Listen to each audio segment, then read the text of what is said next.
ओम माधवाय नमः। ऋषिकेशाय नमः। हस्तो वृक्षाल्यः। जल का मार्जन कर दीजिए।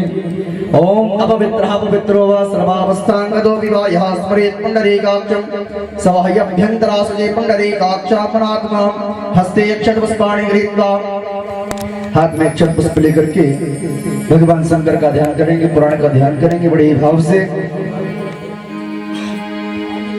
गंगा तरंग रमणीय जटा कलापो गौरे निरंतर विभूषित वामभागो नारायण प्रियमरंग मदापहारो वाराणसी परपद भजवेश्वरादो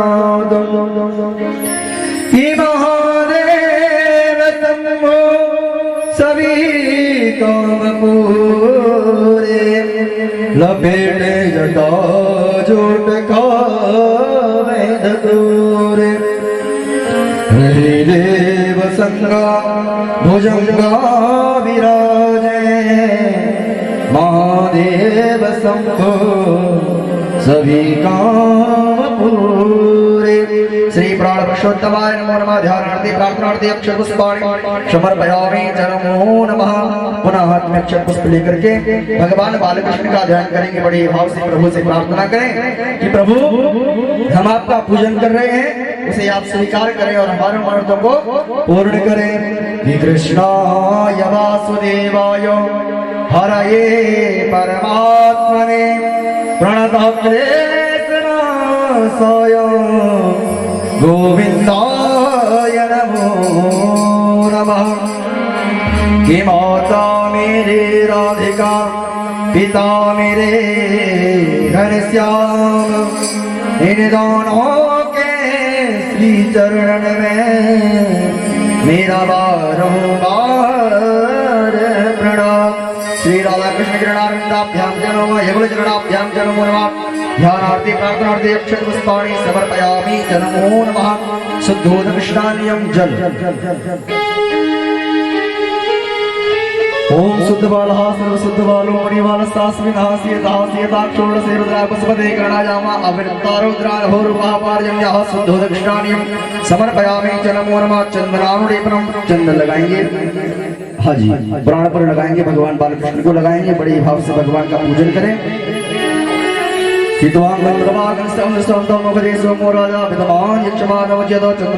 समर्पयामि अक्षदान चावल चढ़ाइएगा, अक्षत पुष्प ये अक्षताश्रेष्ठा कुंकुमाता सुशोभिता मया निवेदिता भक्त्या गृहाणां परमेश्वरम्। अक्षर पुष्पाणि समर्पयामि च नमो नमः। उपरान्ते प्रार्थना पूर्वकं नमस्करोमि द्रव्य दक्षिणायामः।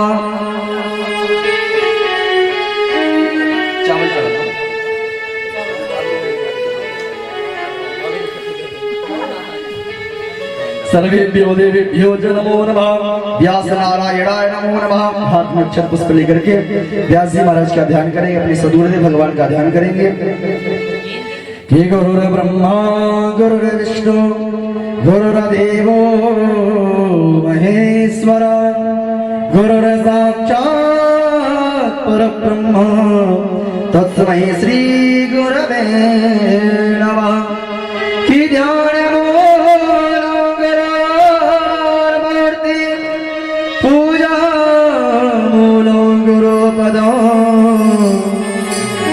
मंत्रमूलो गुरुर्वाक्यो मोक्षमूलो गुरु कृपा। श्री सद्गुरुदेवाय नमो नमः। ध्यानार्थी प्रार्थनार्थी अक्षत पुष्पाणि समर्पयामि च नमो नमः। तिलक कर दे, चंदन लगा दे। श्री व्यास नारायणाय नमो नमः।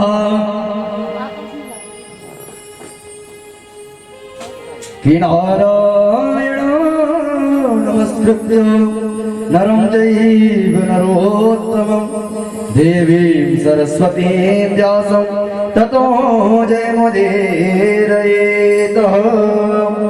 पुष्प दे दीजिए। कीजिए शिव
निकाल ले।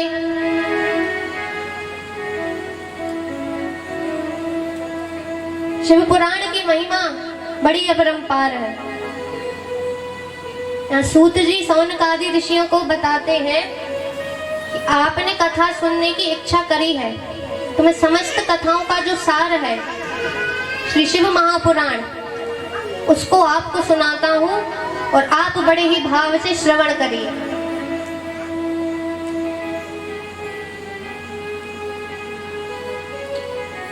जब कई जन्मों के पुण्य उदय होते हैं, सौनक जी महाराज भी यही बात कहते हैं यहाँ पे, तब जाकर हमें कथा सुननी मिलती है।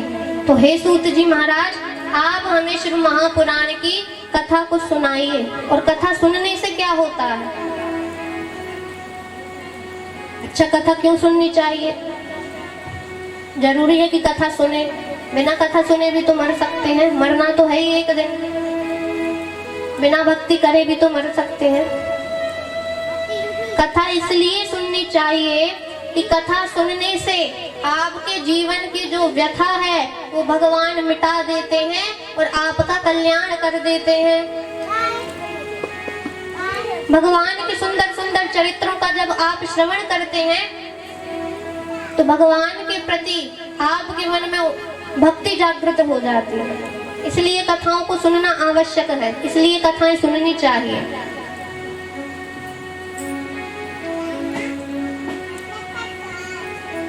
आइए ऐसे परम पावन शिव महापुराण की आप हम सभी वंदना करते हैं। वंदे शिव पुराणम हि सर्वदा हम प्रसन्न हि शिवः प्रसन्नतं ययाद दद्यात् पदयोरतिम्। बोलिए शिव महापुराण की। आवाज ही नहीं आई, थोड़ा जोर से बोलिए। बोलिए शिव महापुराण की। काशी विश्वनाथ भगवान की, पार्वती मैया की। अब लगा कि कथा में कुछ लोग बैठे हैं, सुन रहे हैं, जागृत अवस्था में है, सो नहीं रहे हैं खम्मा पकड़ के। जयकारे भी बीच में लगाते रहना चाहिए। जयकारे लगाने से आपके अंदर जो पाप बैठा रहता है ना, जैसे हमने यहाँ बोला कि बोले काशी विश्वनाथ भगवान की, तो अब आप जितने तेज बोलेंगे जय, उतने जल्दी जो आपके अंदर पाप बैठा है वो बाहर निकल जाएगा, भगवान अंदर प्रवेश कर जाएंगे। इसलिए जयकारा हमेशा जोर से ही लगाना चाहिए। अब सौनक जी महाराज पूछते हैं सूत जी से कि कैसे कैसे पापियों का शिव महापुराण सुनने से उद्धार हो जाता है। पापियों की भी श्रेणी होती है, कोई बहुत उच्च कोटि का है, कोई बीच वाला है, कोई थोड़ा कम है, कोई ऐसा है कि जिससे अनजाने में पाप होते हैं लेकिन कुछ जानबूझ के ही करते हैं। तो अब ऐसे पापियों का उद्धार करना है तो क्या उपाय है? शिव महापुराण सुनने से कैसे कैसे पापियों का उद्धार होता है? तो सूत जी महाराज कहते हैं, ये मानवा पाप क्रतु दुराचार रता खला कामादीनि रता नित्यं ते अपि शुद्धि यत्नेन वे। कहा जो दुराचार करता है, पाप करता है, खल है, राक्षस है, राक्षस स्वभाव वाला है, ऐसे मनुष्यों का भी शिव महापुराण सुनने से उद्धार हो जाता है। जो अत्यंत लालची है, सत्य विहीन है, झूठ बोलते हैं, सत्य नहीं बोलते, अपने माता पिता से द्वेष रखते हैं, बुराई पालते हैं, तो कैसे कैसे पापियों का, भैया ये हम नहीं बोल रहे हैं, ये शिव महापुराण में लिखा है, पापियों की श्रेणी बताई है। तो जो अपने माता पिता से द्वेष रखते हैं, चोरी करते हैं, गलत काम करते हैं, तो ऐसे महा से महापापी का भी उद्धार भगवान शिव की कथा को सुनने से हो जाता है।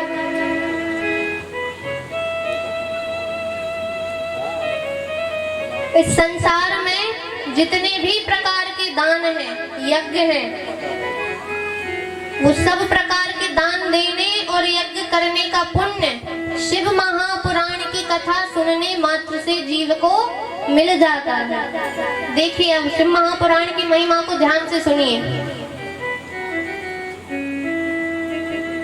जितना दान देना है आपको दीजिए, जितने यज्ञ करवाने हैं करवाइए, लेकिन सारे यज्ञ, सारे दान देने का पुण्य शिव महापुराण की कथा सुनने मात्र से आपको मिल जाता है।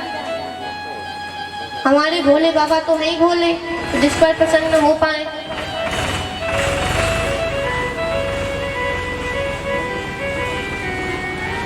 सूत जी महाराज कहते हैं,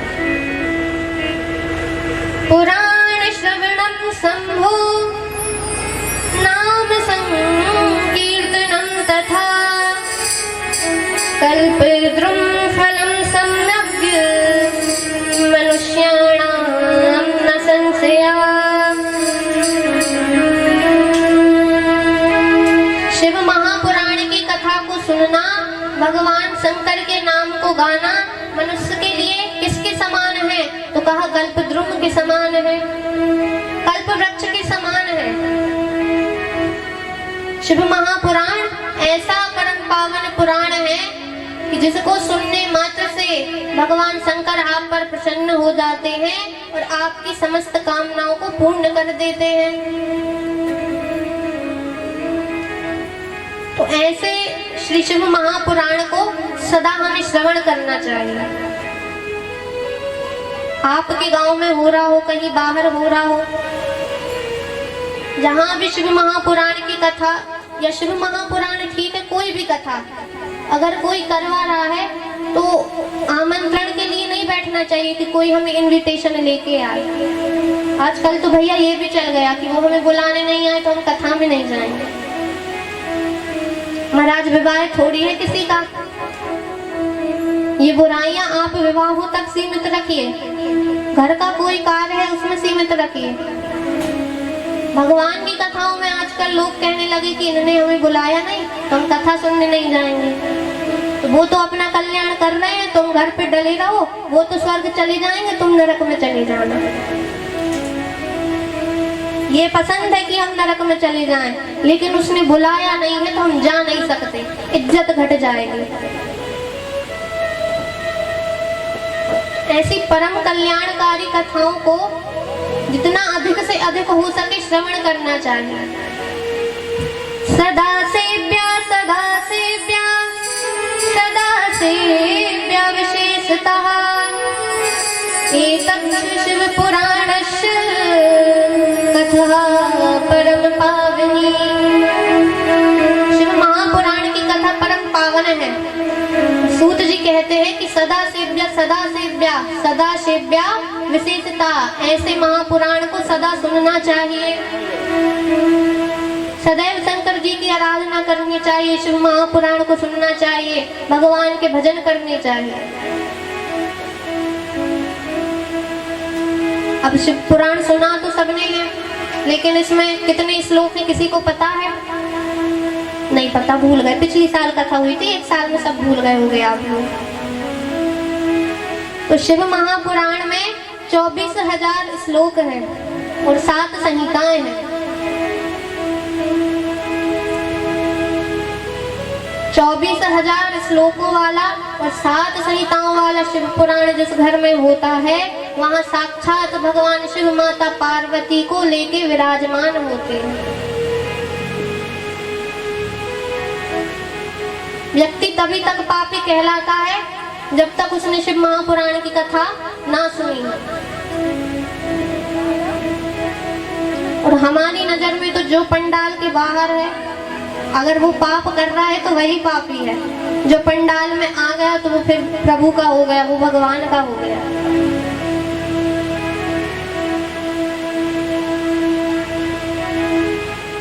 गंगा आदि नदियां जो हैं, ये भी श्री शिव महापुराण की बराबरी नहीं कर सकते।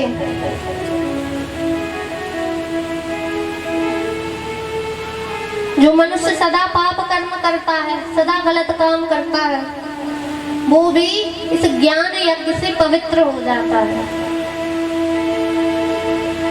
सूत जी महाराज कथा सुना रहे हैं। अब शौनक आदि बोले कि महाराज हमने सुन तो लिया कि शिव महापुराण सुनने से क्या होता है, लेकिन कोई उदाहरण तो दो कि किसने सुनी और फिर उसका तरन तारण हुआ कि नहीं हुआ।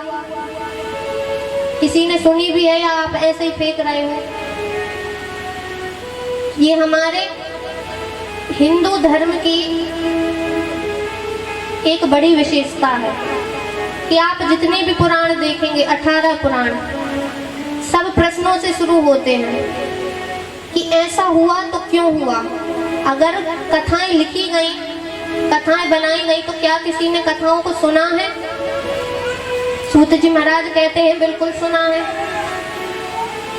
तो महाराज किसने सुना है, हमें भी बताइए, उदाहरण देकर समझाइए कि शिव महापुराण सुनने से किस किस का उद्धार हुआ है। तो सूत जी महाराज बताते हैं, आसीत की रात नगरी ब्राह्मणों ज्ञान दुर्बला, देवराज इति ख्यातो विश्वत जनवत का। कि रात नगर में एक देवराज नाम का ब्राह्मण रहता था। अब भैया था तो ब्राह्मण, लेकिन सब उल्टे काम करता था। भगवान को नहीं मानता था, भगवान की पूजन नहीं करता था, पाप कर्मों में लीन था। देखिए यहाँ कहा है कि ब्राह्मणों ज्ञान दुर्बला। ब्राह्मण शरीर से दुर्बल हो तो चल जाता है कि पंडित जी सूखे पतले हैं तो चल जाएगा, लेकिन अगर ज्ञान से दुर्बल है, ज्ञान कम है, तो फिर भैया विप्रों पे, ब्राह्मणों पे तो इस पृथ्वी टिकी है। तो ये कैसे ब्राह्मण थे? नामधारी ब्राह्मण, नाम के बस ब्राह्मण की हाँ हम ब्राह्मण कुल में पैदा हुए हैं, काम सब उल्टे पुल्टे। देवराज नाम का ब्राह्मण, और काम क्या करता? अपने ही लोगों को ठगता, रिश्तेदारों के घर में जाके चोरी करता, पर स्त्री गमन करता। जितने भी पाप हैं, ऐसा कोई सा पाप नहीं बचा था जो उसने ना किया। अधर्म से तो बहुत धन कमाता था, चोरी कर ली तो बहुत धन आ गया, लेकिन कभी धर्म में एक भी पैसा खर्च नहीं किया, कभी दान नहीं किया। अच्छा, दान क्यों करना चाहिए? जरूरी है कि दान किया जाए। कथा क्यों सुननी चाहिए? सेवा क्यों करनी चाहिए?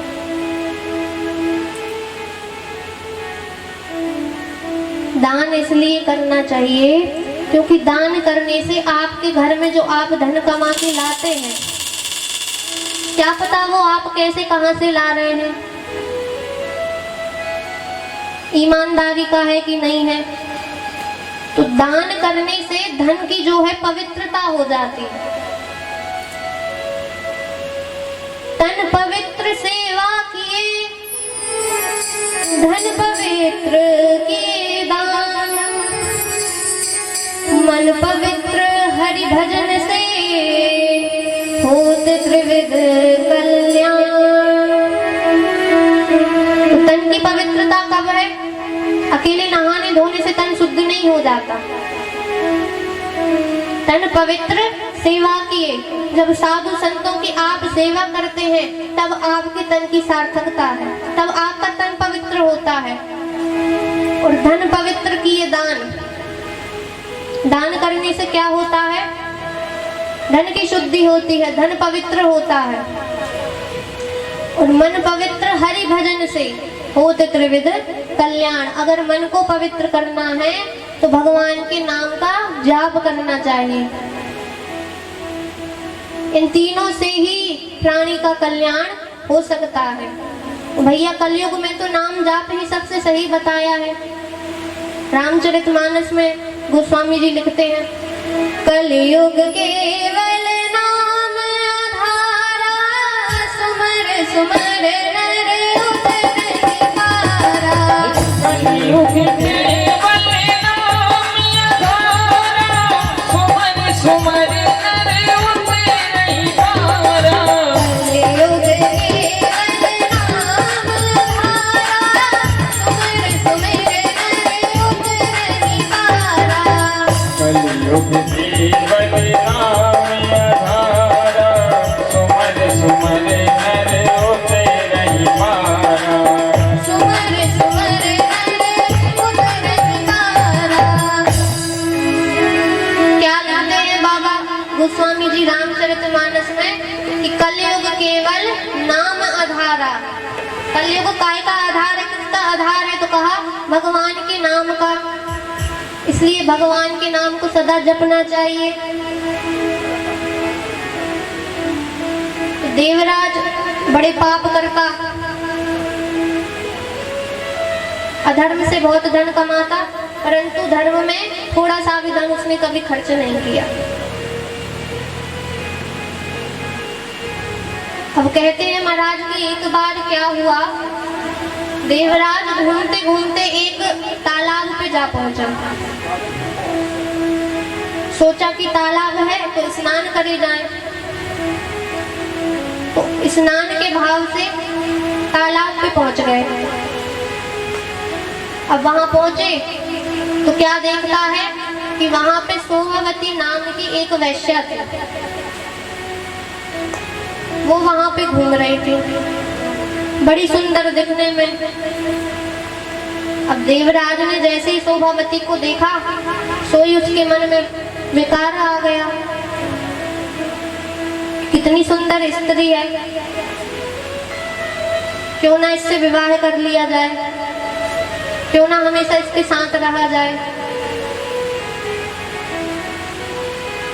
तो जैसे ही देखा मन में भाव आया कि इससे अब विवाह कर लिया जाए। तो महाराज वैश्या से देवराज ने विवाह कर लिया। जबकि देवराज शादीशुदा था, पहले एक शादी हो चुकी थी, लेकिन दूसरा विवाह कर लिया और अपनी पत्नी को, माता पिता को छोड़ दिया। अकेले शोभावती के साथ देवराज रहने लगा। अब कुछ समय रहा, लेकिन घर में लड़ाई झगड़े होने लगे। तो भैया पापी तो थे ही, भैया ने क्या किया कि एक दिन अपने माता पिता और पत्नी तीनों की हत्या कर दी।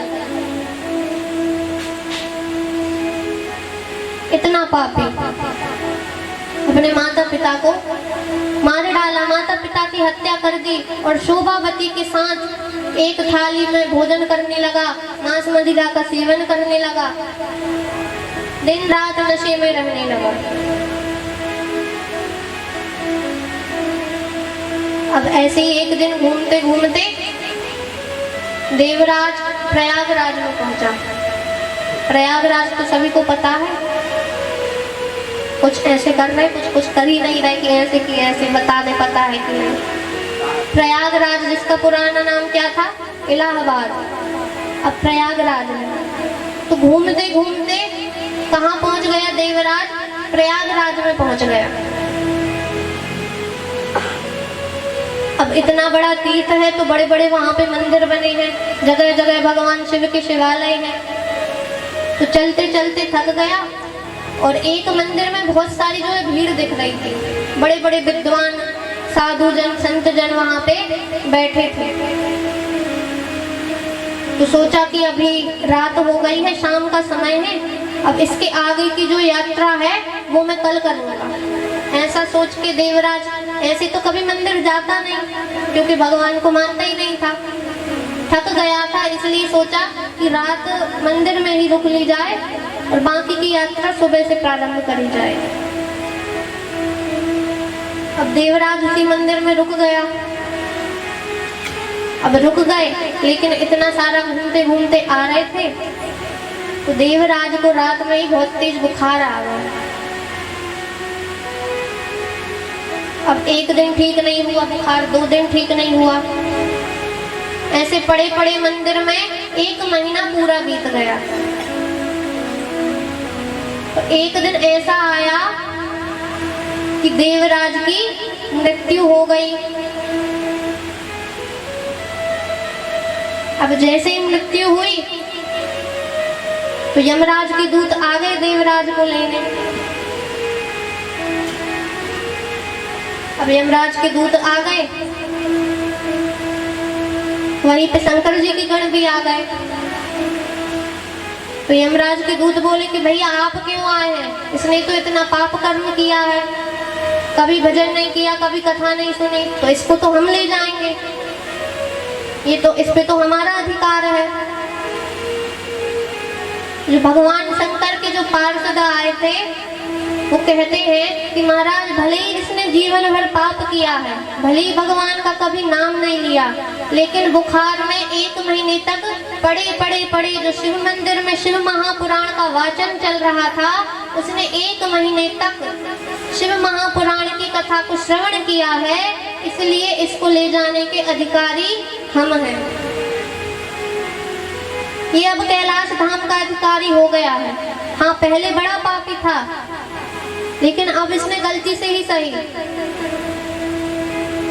भगवान कहते हैं कि कैसे भी नाम लो, भगवान का गलती से लो, गुस्से में लो, लेकिन अगर आपने गलती से भी भगवान का नाम ले लिया है तो भगवान इतने सहज है, इतने उदार है, भोले भंडारी इतने भोले हैं कि वो अपने भक्त का उद्धार कर देते हैं। और यही बात रामचरितमानस में लिखी है। क्या? भाए को भाए अनथ आलस हूँ, नाम जपत मंगल दीजित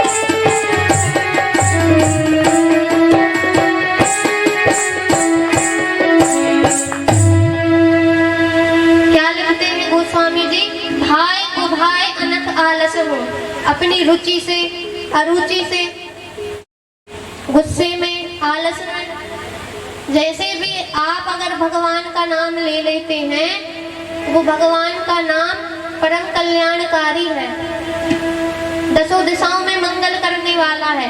तो देवराज ने कभी कोई पुण्य नहीं किया था, लेकिन 1 महीने तक कथा सुनी।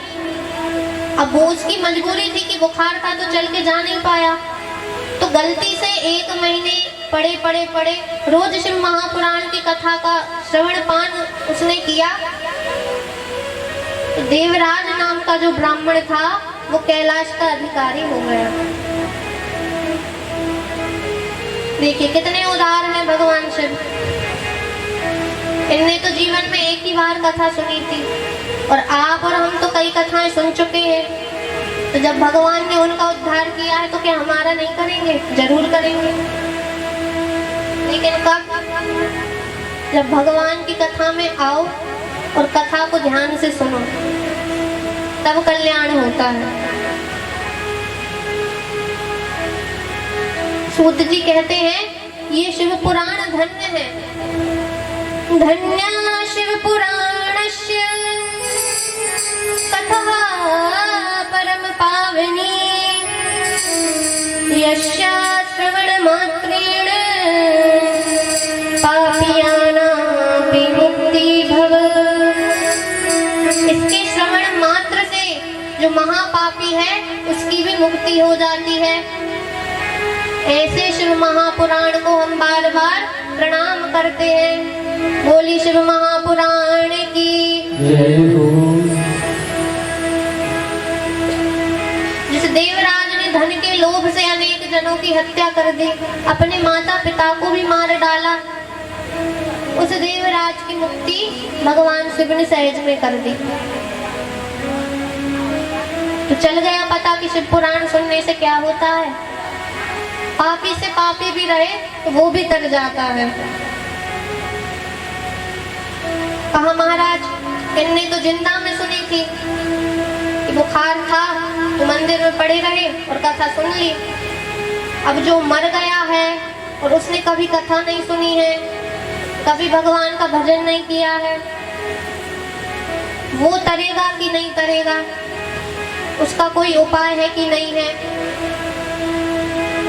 कहा हाँ ऐसा भी हुआ है। सूत जी कहते हैं कि एक और कथा आती है।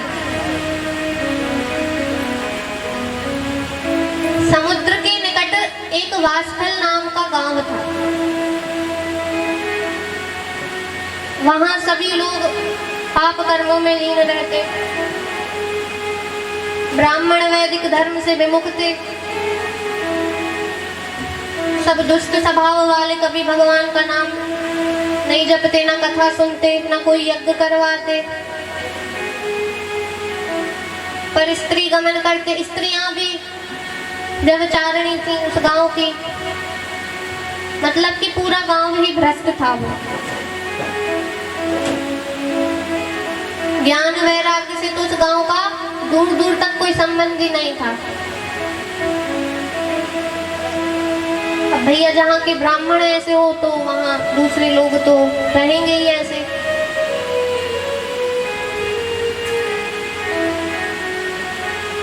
तो जब गांव ही ऐसा है और ब्राह्मणी उसमें प्रधान, तो ब्राह्मण रहते हैं। अब ब्राह्मणी ऐसे हो कहीं के तो फिर दूसरी जातियों का क्या कहना, सब पाप कर्मों में लीन रहते हैं।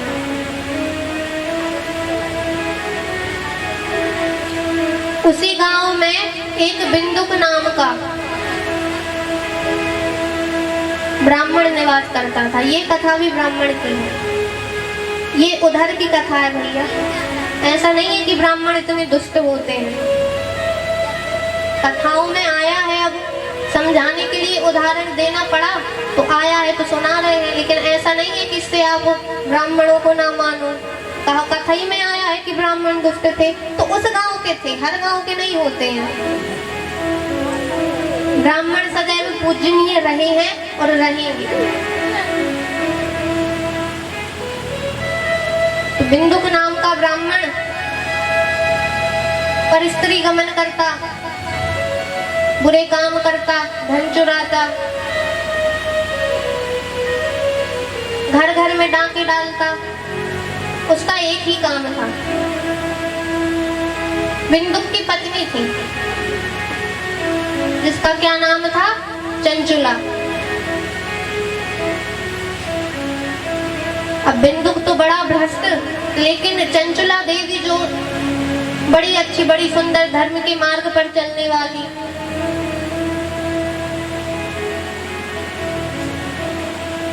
बिंदुक तो वैश्यागामी था, वैश्याओं का संग करता था,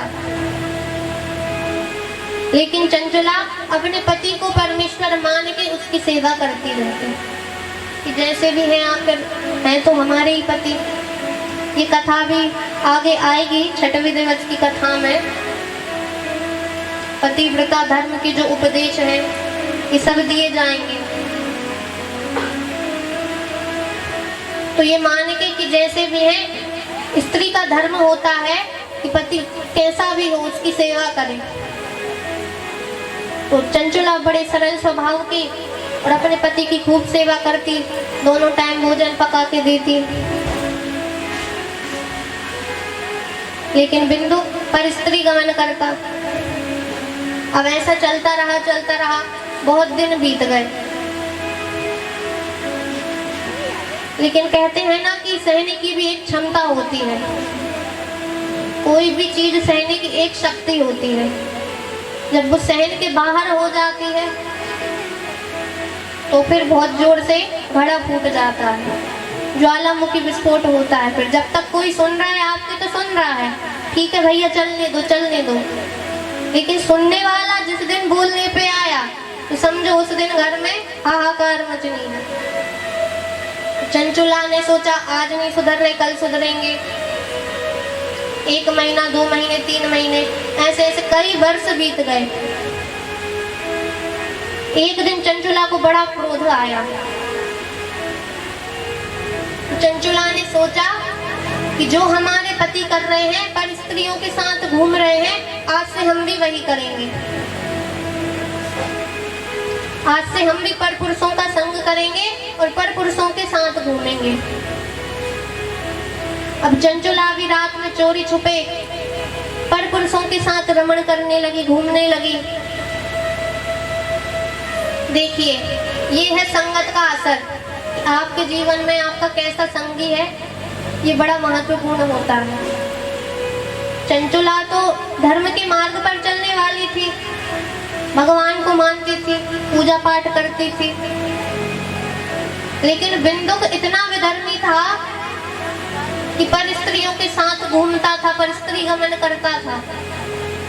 तो थोड़ा तो चंचुला ने सोचा कि ठीक है, व्यक्ति में सुधार होता है, थोड़ी देर लगती है।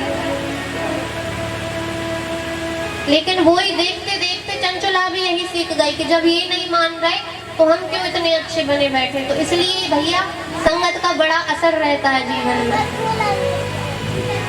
चंचुला ने भी सोच लिया, चंचुला भी घूमने लगी, रात में चोरी छिपे रमण करती। अब ऐसे एक दिन घूम रही थी तो चंचुला के पति बिंदुक ने उसको देख लिया और जैसे किसी दूसरे पुरुष के साथ देखा तो बड़ा क्रोध आया और घर में आके बड़ी मार पीट की। चंचुला को बहुत पीटा, बहुत मारा।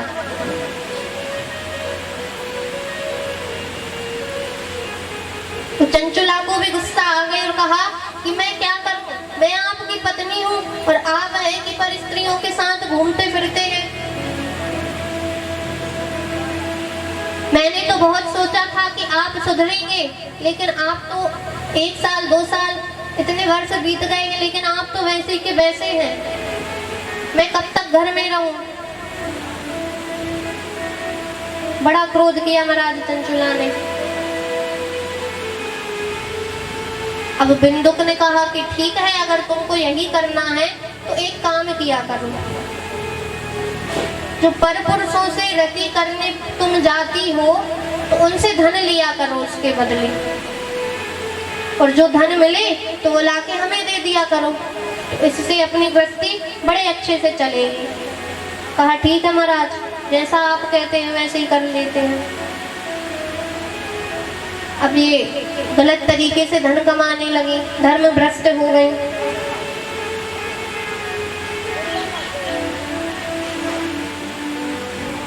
अब एक दिन क्या हुआ कि बिंदुक की बड़ी तबीयत खराब हो गई, बीमार पड़ गया और कुछ दिनों बाद उसकी मृत्यु हो गई।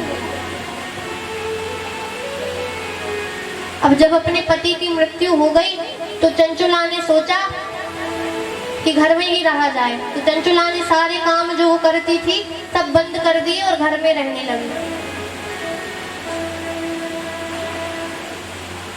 अब एक दिन क्या हुआ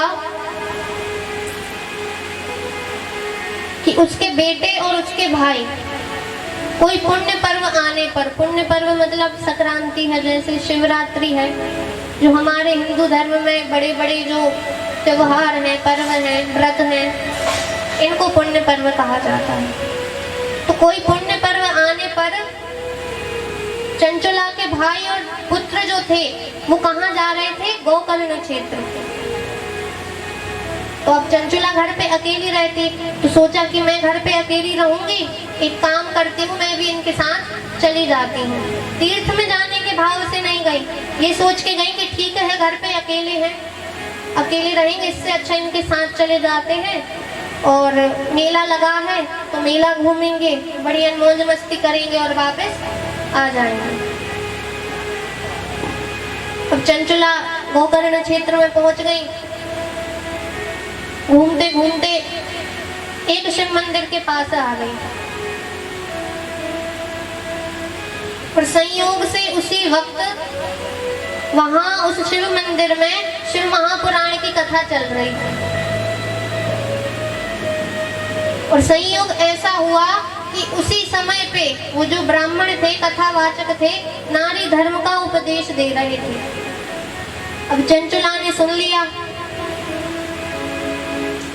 कि जो स्त्री पर पुरुषों का संग करती है उसके नरक में टुकड़े टुकड़े किए जाते हैं, उसको नरक में बहुत घोर यातनाएं सहनी पड़ती हैं। तो जैसे ये सुना तो बड़ा डर गई।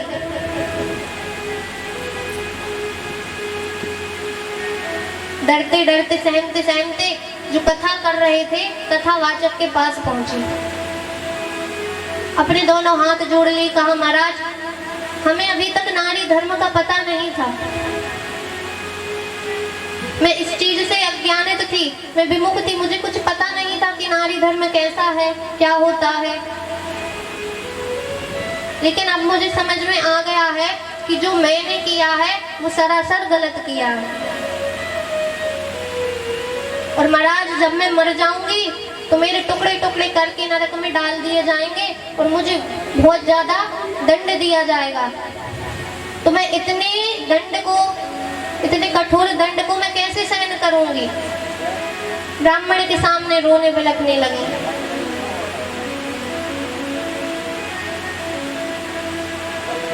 अब ब्राह्मण ने कहा कि ठीक है, आपको देर से सही, पश्चाताप तो हुआ गलती पर, तो जो गलती का पश्चाताप कर लेता है उसको भगवान क्षमा कर देते हैं। कहा अब मेरा उद्धार कैसे होगा। तो ब्राह्मण कहते हैं कि चंचुला देवी आप एक काम करिए, शिव महापुराण की कथा को सुनिए।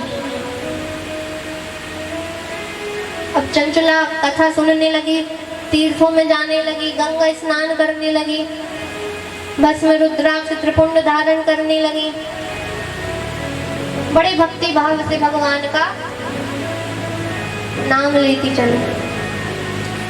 और जब चंचुला को समझ में आ गया कि संसार में फंसे रहने से कोई मतलब नहीं है, जो सुख भक्ति में है वो कहीं नहीं है, चंचुला बड़े भाव से भगवान का पूजन करने लगी और मन ही मन कहने लगी क्या मिलता है सच्चा सुख केवल भगवान तुम्हारे चरणों में। सुख केवल भगवान तुम्हारे चरणों में।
जीवन मुझे पर भारी बने।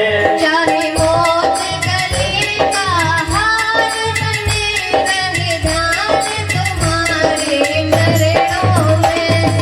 मौत गले का हार बने, रही जान तुम्हारी चरणों में। मिलता है सच्चा सुख केवल भगवान तुम्हारे चरणों में। मिलता है सच्चा सुख केवल भगवान तुम्हारे चरणों में।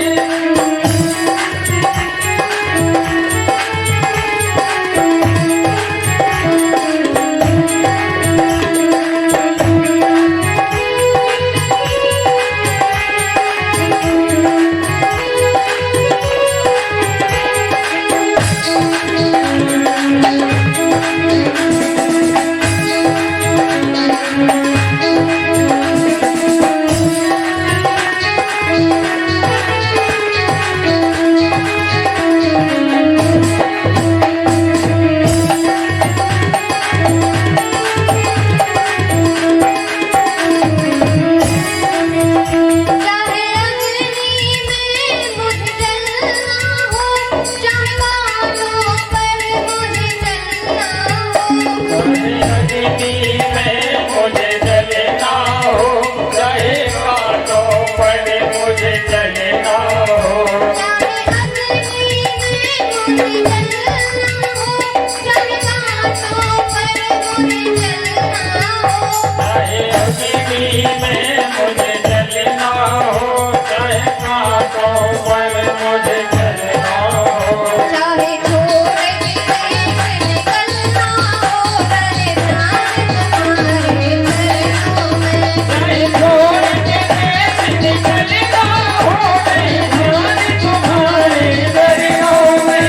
मिलता है सच्चा सुख केवल भगवान तुम्हारे चरणों में। मिलता है सच्चा सुख केवल भगवान तुम्हारे चरणों में।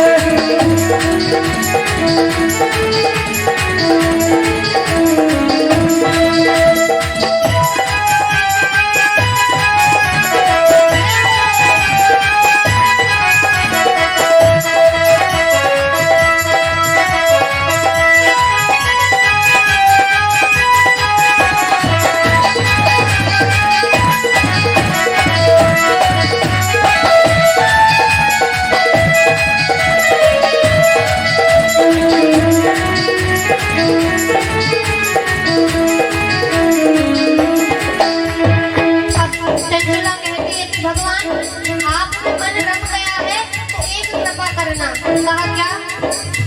जीवा पर तेरा नाम रहे, तेरा ध्यान सुबह और शाम रहे। जीवा पर तेरा नाम रहे, तेरा नाम सुबह और शाम रहे। जीवा पर तेरा नाम रहे, तेरा ध्यान सुबह और शाम रहे। जीवा पर तेरा नाम रहे, तेरा ध्यान सुबह और शाम रहे। तेरी याद तो आंखों याम रहे, रहे ध्यान तुम्हारे चरणों में।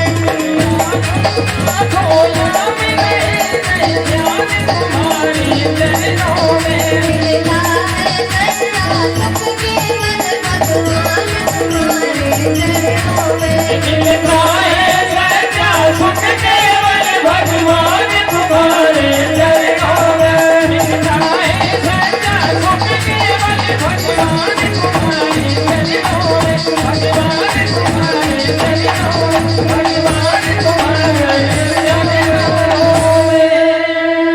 बोले शंकर भगवान की जय हो। अभी कहा था भैया जोर से जयकारे लगा लो।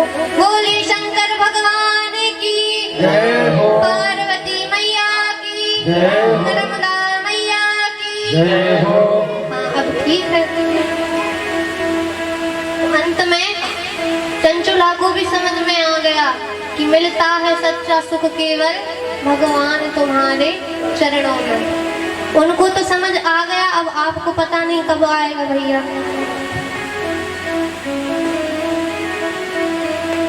चंचुला भगवान शिव की आराधना करने लगी और ऐसे करते करते भगवान शिव की पूजा करते करते एक दिन चंचुला का भी समय आया और चंचुला की भी मृत्यु हो गई।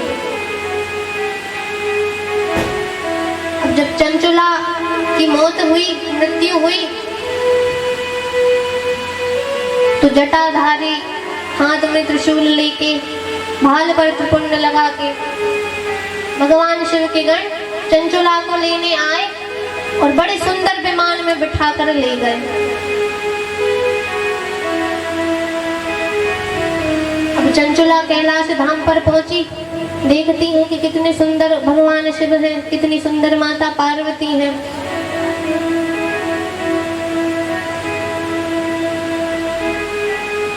एक दिन चंचुला ने माता पार्वती जी की बड़ी सुंदर स्तुति करी। चंचुला अपने दोनों हाथों को जोड़ती है और माता पार्वती की स्तुति करती है। जय जय गिरिवर राज किशोरी,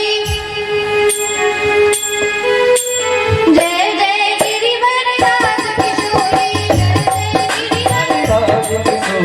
जय महेश मुख चंद्र चकोरी, जय महेश मुख चंद्र चकोरी, जय गज बदन सदानन माता, जय गज बदन सदानन माता, जगत जननी दामिनी दुति गाता, जगत जननी दामिनी सुख दाता, नहीं तब आदि मत अवसाना, सब जाने आदि सब दाता, नहीं तब आदि मत अवसाना, सब जाने आदि अवसाना, अमित प्रभाव वेद नहीं जाना, अमित प्रभाव वेद नहीं जाना, भव भव विभव पराभव करनी, भव भव विभव पराभव करणी, विश्व विमोहिनी सुभग विहरणी, विश्व विमोहन विभव करणी, देवी पूज पद कमल तुम्हारे, वेद पूज पद कमल तुम्हारे, सुर नर मुनि सब हो सहारे, सुर नर मुनि सब होय सुखारे, जय सिया राम जय सिया राम,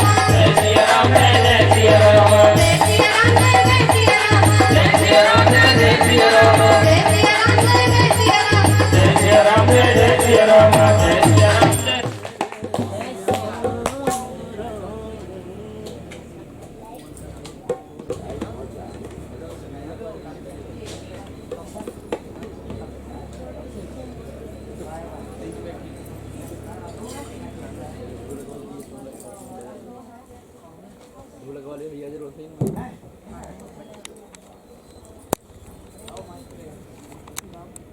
माता पार्वती जी की करी।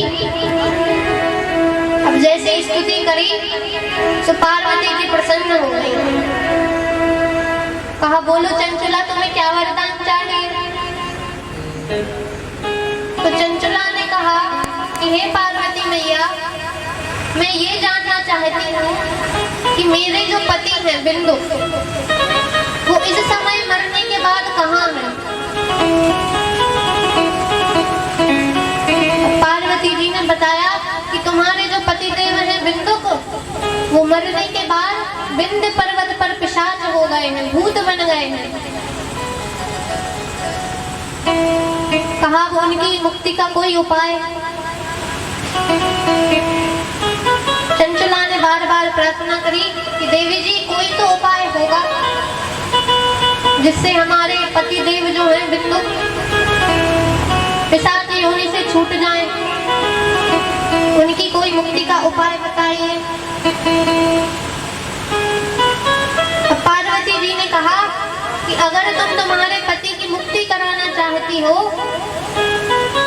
तो एक ही उपाय है। कहा हाँ बताइए। पार्वती जी बोली कि उनकी मुक्ति का एक उपाय है, श्री शिव महापुराण की कथा को उनको सुनाया जाए।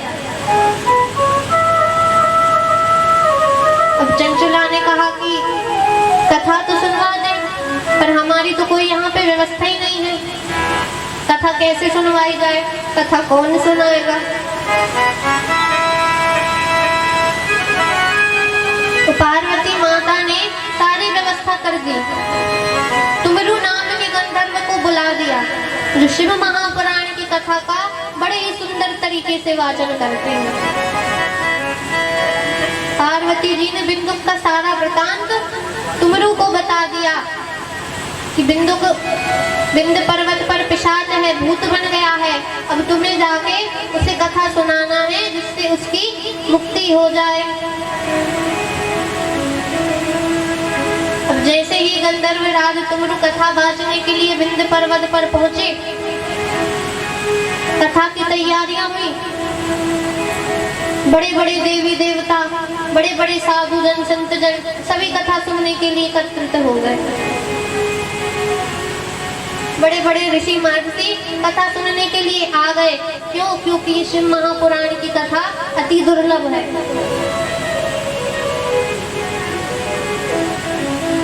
तुमरू गंधर्व ने शिव महापुराण की कथा का वाचन करना प्रारंभ किया।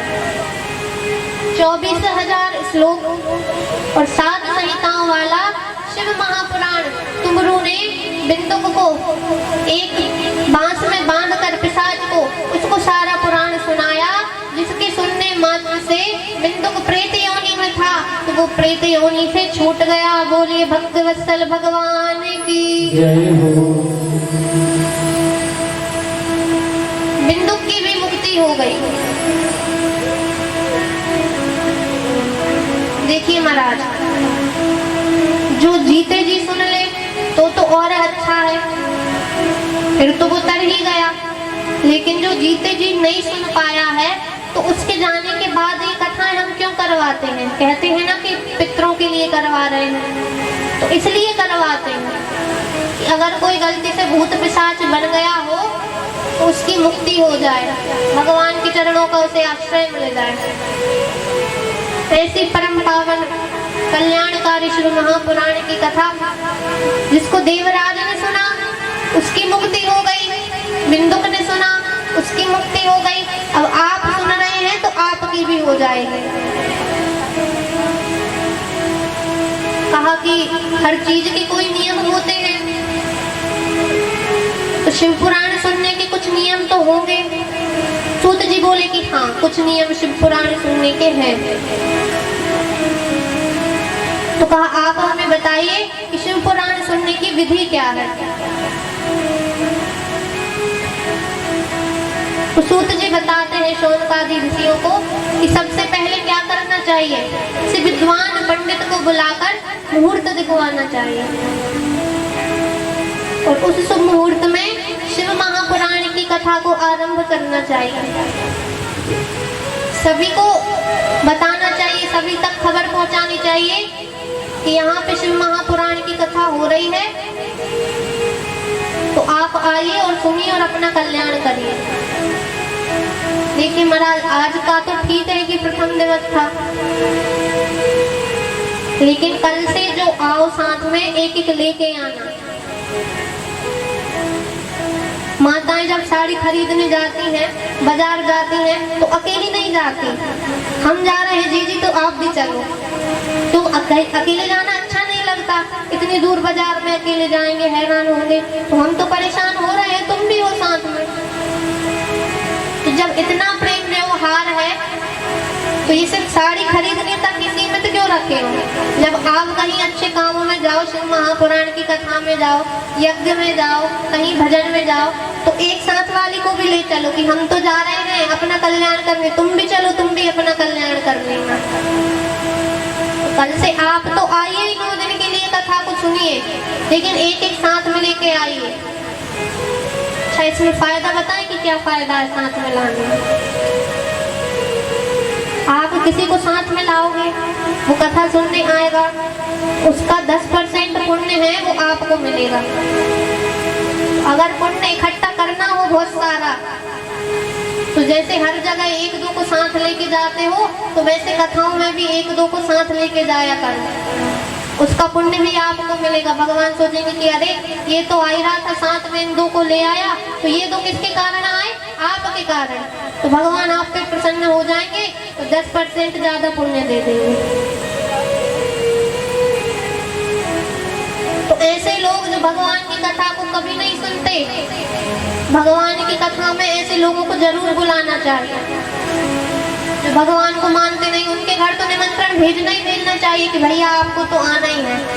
अब भले ही वो कथा सुनने ना आए, आपके व्यवहार पे आएगा तो सही। पूरी कथा नहीं सुनेगा तो थोड़ी बहुत तो कान में पड़ेगी, उससे ही कल्याण हो जाएगा।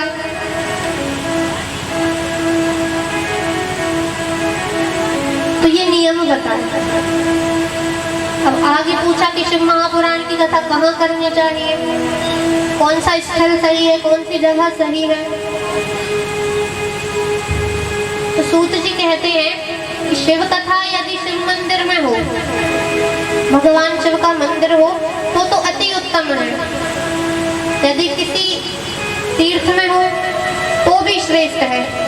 और अगर इतनी व्यवस्था नहीं है बाहर कहीं जाने की, करवाने की, तो घर में ही प्रेम पूर्वक आयोजन किया जाए तो उसमें भी शंकर भगवान प्रसन्न होके व्यक्ति की मुक्ति कर देते हैं।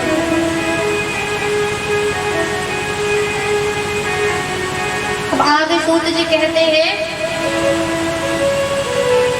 कि विवाहे यादृशं वित्तं तादृशं कार्यमेव हि। जैसा व्यक्ति विवाह में खर्च करता है कि अपने बेटे का विवाह है, बेटी का विवाह है, तो बड़ी शान से करते हैं, बताने की नहीं भैया हम बड़े लोग हैं, बढ़िया शादी करेंगे, रिसेप्शन देंगे, डीजे बुलवाएंगे, बाजे बुलवाएंगे, सब मतलब व्यवस्थाओं में कोई कमी नहीं रहती। तो जैसा आपके बच्चों के विवाह में धन खर्च करते हो, भागवत जी में लिखा है, वैसा ही भगवान की कथा में भी खर्चा करना चाहिए। अब ये कोई बात कह देता है महाराज, शादी होती है, कथा होती है। शादी में आनंद आता है, वो आनंद कितने दिन का रहता है? 5 दिन का, 10 दिन का, 1 महीने का। शादी की बातें या शादी का जो उत्साह है कितने महीने, 1 महीने तक चलेगा, उसके बाद सब शांति। कहा शादी में मजा आता है, कथा में नहीं आता। कथा में मजा नहीं आता भैया, कथा में आनंद आता है। वो भी किसको आता है? जो भगवान की कथाओं के रसिक हो, भगवान की कथा जिनको सुनना पसंद हो, उनको ही आनंद आता है कथा में। नहीं तो लोग तो उन्होंने कहा ये व्यवस्था नहीं है, वो व्यवस्था नहीं है, खेत में कीचड़ है, ऐसा है वैसा है, कई बहाने बताएंगे। कहा कि जैसा खर्चा शादियों में किया जाता है वैसा ही उतनी साज सज्जा से, उतने ही अच्छे तरीके से भगवान की कथा को करवाना चाहिए।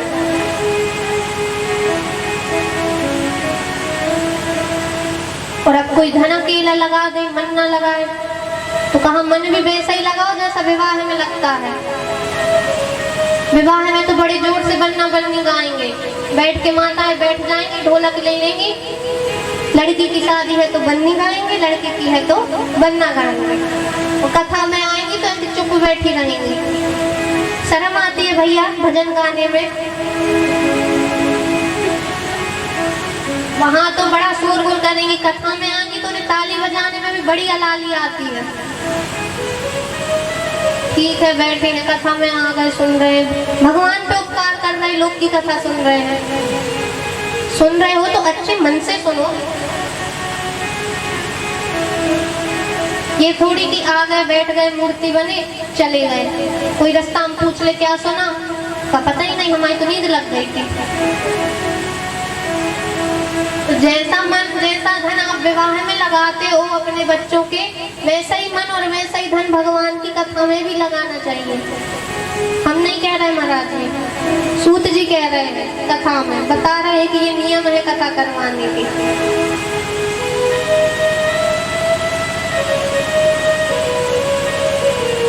कथा करवानी चाहिए।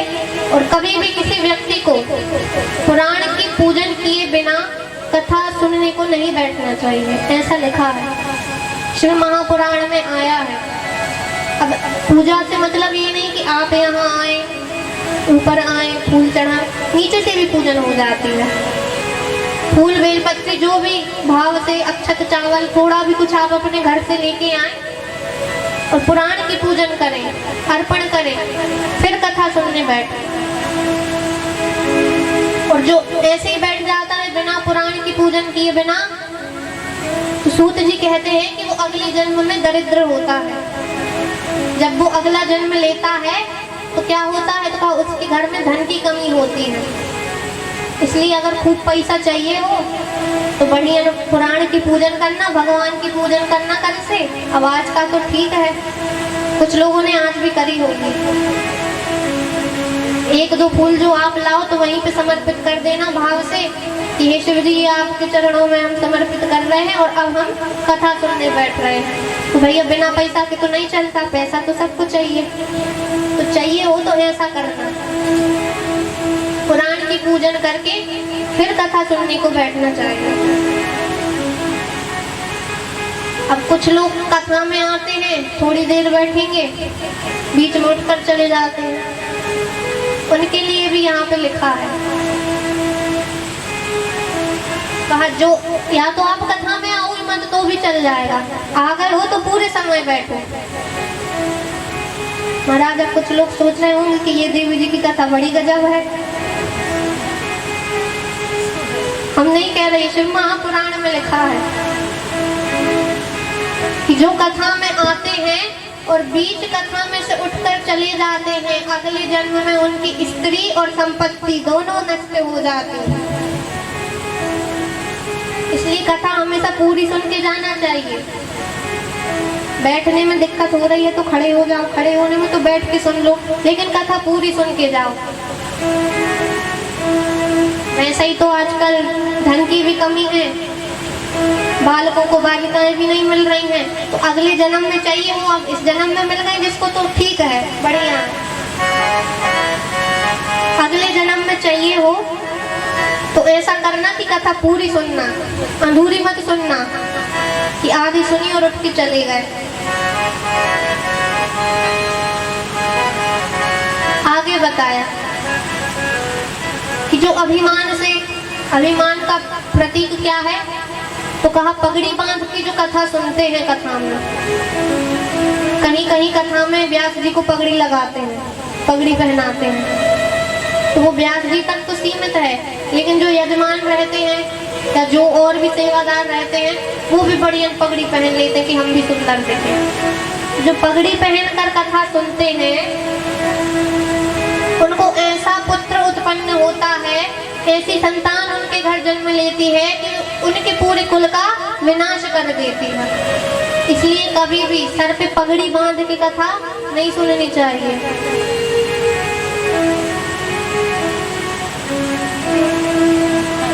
कभी भी पगड़ी, क्योंकि अभिमान का प्रतीक है इसलिए। और जो पान राशि खा के कथा सुनते हैं कि आ गए बैठे हैं, सब लिखा है भैया, भगवान को पता था कि ऐसे श्रोता भी आएंगे कथा में जो राशि खा के आ रहे हैं, नशा पानी करके आ रहे हैं। जो पान खाते हैं या कोई भी नशा करते हैं, नशा करके कथा में आते हैं, तो उन्हें यमदूत उनकी ही विष्ठा खिलाते हैं जब ले जाते हैं।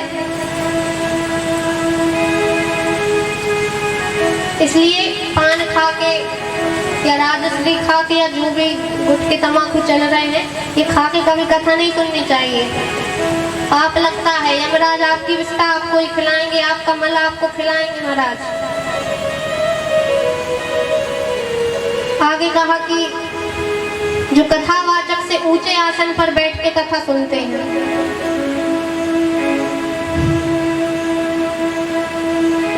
हम ये पहले भी बता चुके थे नियम, कल के आए हैं हमने ये सब बता दिए थे कि कैसे कैसे बैठ के कथा सुननी है। ये खबर अब जो चल रहा है, जो कथावाचक की बराबरी से या कथावाचक से ऊंचे आसन पर बैठ के कथा सुनते हैं तो उनको गुरु सैया पर शयन करने का पाप लगता है।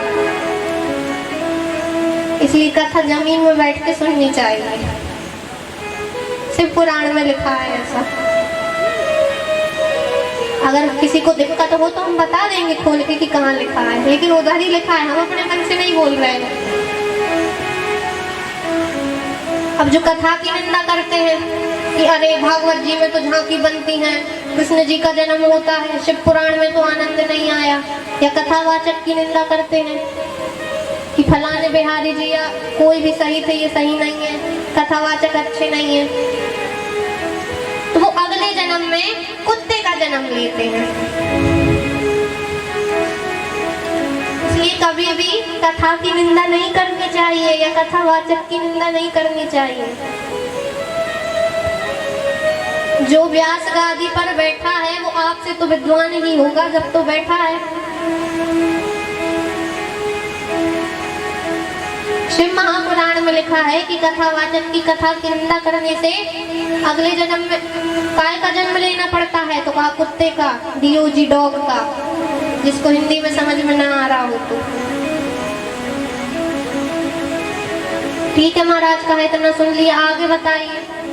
कहा कि जो कथा में गाली गलौज करते हैं, आ गए हैं यहाँ वहाँ की फालतू बातें लगाए हैं, गाली दे रहे हैं, तो वो अगले जन्म में गधा बनते हैं। और जो कभी कथा सुनते ही नहीं, और अगर कोई सुन रहा हो और उसको और रोक दे कि अरे अरे कहाँ जा रहे हो तुम, घर बैठो, बरसात का मौसम में कहीं मत जाओ, भैया वो सुअर बनते हैं। तो ये सब काम 9 दिन तक हम मत करना। शिव पुराण श्रवण करने की यहाँ पे विधि बताई है सूत जी ने। अब समझ में आ गया कि क्या करना है क्या नहीं करना। 9 दिन से तरीके से, मतलब पहले पूजन हो पुराण का, जो यजमान है उनसे इसलिए पूजा करवाया जाता है पहले। और आप सभी जो बाकी लोग हैं वो भी भक्ति भाव से जो कुछ है फूल बेल पत्री चढ़ाना चाहते हैं तो शिव पुराण को भगवान शिव जी के चरणों में अर्पण करके फिर कथा सुनने को बैठे। और बाकी हमने बता ही दिया कि क्या करने से काय का जन्म मिलता है। आगे नियम बताए कि जो यजमान बना है, जो कथा करवा रहा है, यदि संभव हो सके तो उसको उपवास करना चाहिए। उपवास करके निराहार रह के कथा सुननी चाहिए। अब नहीं है किसी में सामर्थ्य का, उसका भी विधान है कि अगर कोई खा के बैठ गया है तो कोई दिक्कत नहीं है। अगर कोई दिक्कत है, रोग है शरीर में, कोई वृद्ध व्यक्ति है जो नहीं सहन कर पा रहा है कि उसको भूख बार बार लगती है, तो फिर आप भोजन लेके भी कथा सुन सकते हैं। लेकिन कैसा भोजन? बिना लहसुन प्याज का।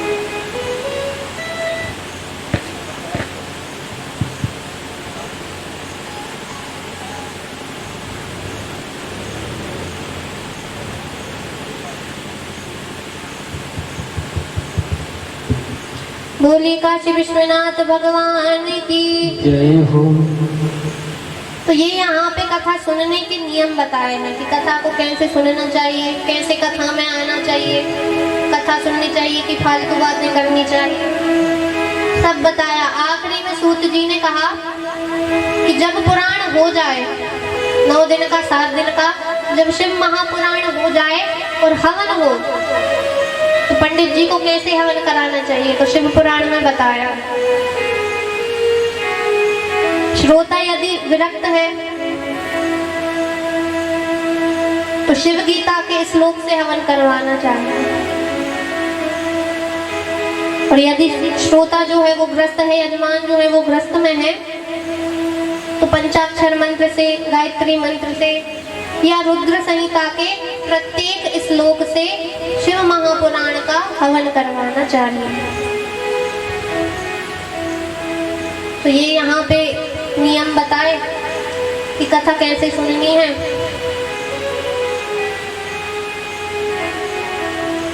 नियम से सुनिए, रोज आइए, कथा में बैठिए। अब आज तो कलश यात्रा में थोड़ा विलंब हो गया था तो कथा में भी विलंब हो गया है, लेकिन कल से आपको 1 बजे पंडाल में आ जाना है कथा सुनने के लिए। 1 बजे से यहाँ पे कथा प्रारंभ हो जाएगी और सुबह भगवान शिव का अभिषेक यहाँ पे करवाया जाएगा। तो जो भी आना चाहते हैं माताएं या आप लोग भी कोई आना चाहते हैं तो सुबह आ सकते हैं।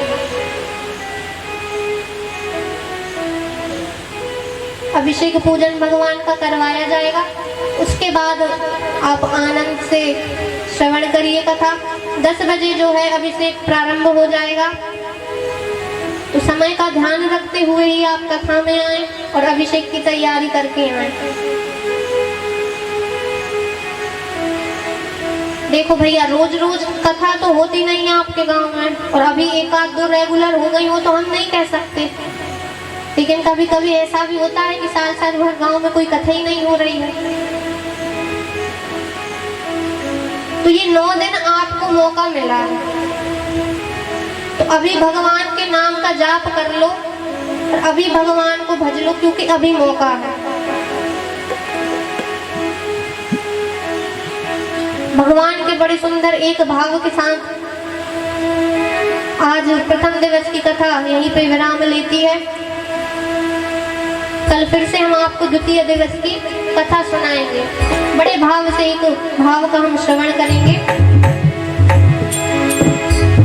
क्योंकि मोहद वालों को ये सौभाग्य मिला है कि यहाँ कथा दोबारा हो रही है। एक बार तो हमारे नाना जी करवा ही चुके हैं, आदरणीय नाना जी जो है हमारे, कि दूसरी बार शिव महापुराण का आयोजन इनने करवाया है। और अच्छे अच्छे पैसे वाले लोग, धन जिनके पास अधिक होता है, जो बंगला कोठा बनवा लेते बताने की नहीं भैया धन है, वो ये सब चीजें नहीं करवा पाते। तो ये आयोजन करना भी बहुत बड़ी बात है। आपको बहुत बहुत बधाई और बहुत बहुत धन्यवाद कि आपने सभी का सोच के ऐसा आयोजन करवाया। आप तो सुनेंगे कथा, साथ में कितनों का कल्याण होगा, जितने लोग आएंगे सबका कल्याण होगा। तो इसलिए अभी 9 दिन मौका है, तो अभी भगवान का नाम भज लो, हरि भज लो, हरि भज लो, हरि भजने का मौका है। हरि भज लो, हरि भज लो, हरि भजने का मौका है।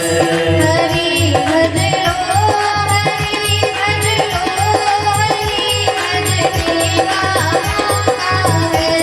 हरि भज लो, हरि भज लो, हरि भजने का मौका है। अभी भज लो, सभी भज लो, अभी भजने का मौका है। अभी भज लो, अभी भज लो, अभी भजने का मौका है।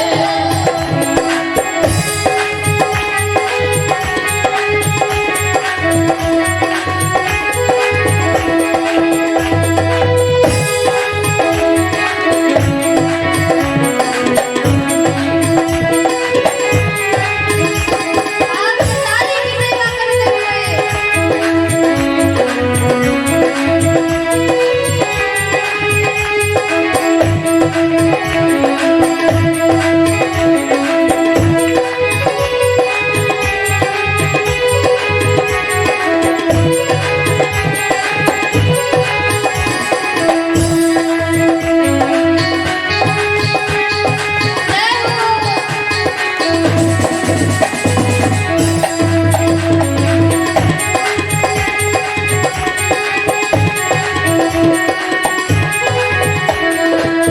और कैसे भजना है? जतन करके रतन करके जला लो ज्ञान की बातें। जतन करके चला लो ज्ञान की हाथी। जतन करके रतन करके जला लो ज्ञान की बातें। जतन करके चला लो ज्ञान की हाथी। पकड़ने का नहीं बनते, रतन करने का मौका है।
पिताजी हैं, हम इनके बेटे हैं, ये हमारे चाचा जी हैं, ये फलाने हैं, ये ढिमकाने हैं। तो अभी तो सब ढोंग कर रहे हैं, लेकिन जब आप मरोगे तो क्या कोई साथ में जाएगा? कोई कहेगा कि हमारे पिताजी मर गए तो हमें भी साथ में जला दो? तो पकड़ कर हाथ जो तेरा कहे ये बाप है मेरा।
सभी भक्तों से निवेदन है कि सभी भक्त आरती के लिए खड़े हो जाएं और मंच के समीप आ जाएं। सभी भक्त मिलजुल करके भगवान की आरती करेंगे बड़े ही भाव से।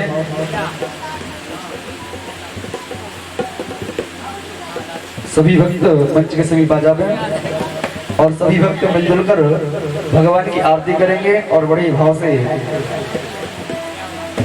ओम चंद्रमा मनसोया दक्षो हो सूर्यो वदाय श्रोत्राद्वाय सप्राण समुखा दग्निरजायता इदगुं हविः प्रजननं मे अस्तु दशवीडगुं सर्वगणगुं सस्तै आत्मसनि प्रजा संपस्नि लोकसनसनि अग्निः प्रजा बहुला मे करोत्पन्नं पयोरितो असमासु धत्त आरतिक्य प्रारंभः।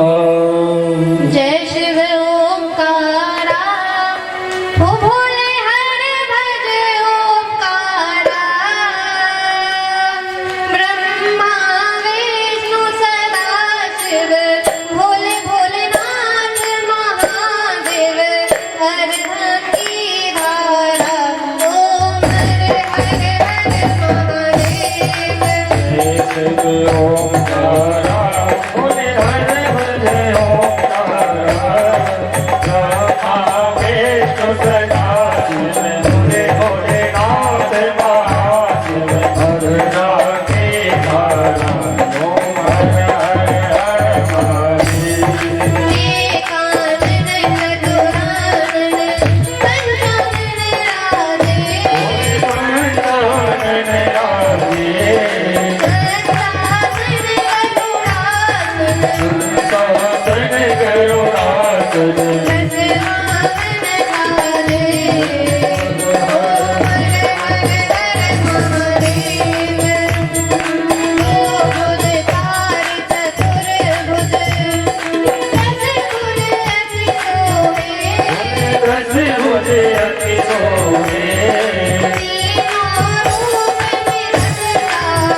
पर आगे सनकादिक ब्रह्मादिक सनकादिक ब्रह्मादिक मूलादिक सुने हर हर हर करके माथ मालिक कमंडल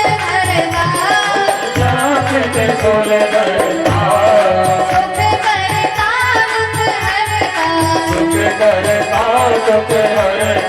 जग पालन करता हर हर हर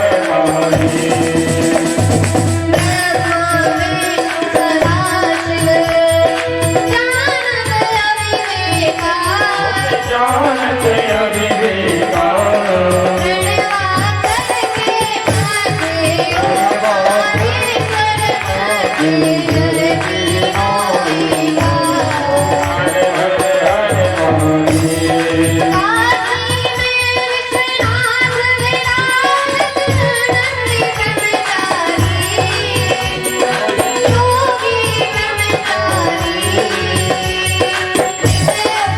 दर्शन पावत भोग लगावत महिमा तिहारी पार्वती पर्वत पे विराजत शंकर कैलासा ओ भोले शंकर कैलासा भाग धतूर के भोजन भाग धतूर का भोजन भस्मी अकवासा हर हर हर शिव जी के हाथों में त्रिशूल डमरू विराजत कलमुंडन माला भोले कलमुंडन माला शेष नाग लिपटावत अंक बभूति रमावत उड़त नरसाला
जलेन शीतलीकरणं पुष्पे देवादिवंदनम् आत्मादिवंदनम् आरोग्यादिवंदनम् मंत्र पुष्पांजलि। आरती में जल घुमाकर आरती को नीचे रख दें और हाथ में अक्षत पुष्प लेकर के प्रभु से प्रार्थना करेंगे, प्रभु हमसे यदि कोई त्रुटि हुई हो तो अपना दास समझ करके हमें क्षमा करें, हमारी पूजन को स्वीकार करें और हमारी मनोरथों को पूर्ण करें। जिन भक्तों के पास में अक्षत पुष्प ना पहुंचे वह हाथ जोड़ करके प्रभु से प्रार्थना करेंगे। ओम जद्रीन जद्रमय जंतधीवास्तानि धर्माणि प्रतमान्या सन्नादेहनाकं महिमानः सचन्ते प्रपूर्वीर्षाद्याः सन्ति देवाः। हरिः ओम एकदन्ताय विद्महे वक्रतुण्डाय धीमहि तन्नो दन्ते प्रचोदयात्। हरिः ओम गणाम्बिकायै च विद्महे गणाम्बिकायै च विद्महे विष्णुः प्रचोदयात्। हरिः ओम तत्पुरुषाय विद्महे महादेवाय धीमहि तन्नो रुद्रः प्रचोदयात्। हरिः ओम नन्दनन्दनाय विद्महे यशोदानन्दनाय धीमहि तन्नो कृष्णः प्रचोदयात्। सेवन्ते कामकुलचम्पकपाटलसे पुण्यगजात करवीर रसाल पुष्पै बिल्वप्रवाल तुलसीदल मंजरी त्वां पूजयामि जगदीश्वर मे प्रसीद। कि पूजा मैं नहीं जानता ना जानो प्रभु ध्यान दास समझ अपना प्रभु क्षमा करो भगवान। कि सब कुछ दीना आपने क्या भेंट करूं मैं नाथ। नमस्कार की भेंट महादेव करो स्वीकार। कि पापो पाप करे पापात्मा पाप संभव त्राहि मां पार्वती नाथ सर्व पाप हरो भव। नाना सुगंधि पुष्पाणि यथा कालो दवानि च पुष्पाञ्जलिर्मया दत्त गृहाण परमेश्वर। सांगाय समर्पय साधे एतस्मै प्राणपुरुषोत्तमाय नमः। व्यासी महाराज की, भूतवामन भोलेनाथ महाराज की, वृंदावन हरिलाल की, और बड़वंशी वाले की, रामचंद्र सरकार की, धर्म की अधर्म का प्राणियों में विष्णु का गौभाग्य की गौहत्या सत्य सनातन धर्म की अपने अपने गुरुदेव भगवान की व्यासी महाराज की। दोनों हाथ ऊपर करें और बोले काल हर कष्ट हर रोग हर दारिद्र हर आनंद की लहर कर हर हर महादेव शंभो। अपनी जगह पर आधी परिक्रमा लगा लें। और किशोरी जी के नाम से है, आप सभी निरंतर कथा का रसस्वादन कर सकते हैं और बड़ी ही सुंदर कथा आपने आज श्रवण की। और कल आज कलश यात्रा के कारण थोड़ा सा विलंब टाइम पर, तो सभी से निवेदन है कि समय का विशेष ध्यान रखते हुए कल कथा समय के पूर्व ही यहाँ पर आकर के विराजमान हो जाएं और सुबह प्रातः 10 बजे से भगवान शंकर का रुद्राभिषेक होगा। जो भी भक्त श्रद्धालु भगवान का रुद्राभिषेक करना चाहते हैं, व्यासपीठ का पूजन करना चाहते हैं, वह विशेष ध्यान दें। 1 बजे से आपको यहाँ पर आकर के एकत्रित होना है। तब देवी जी यहाँ 1 बजे आएंगी।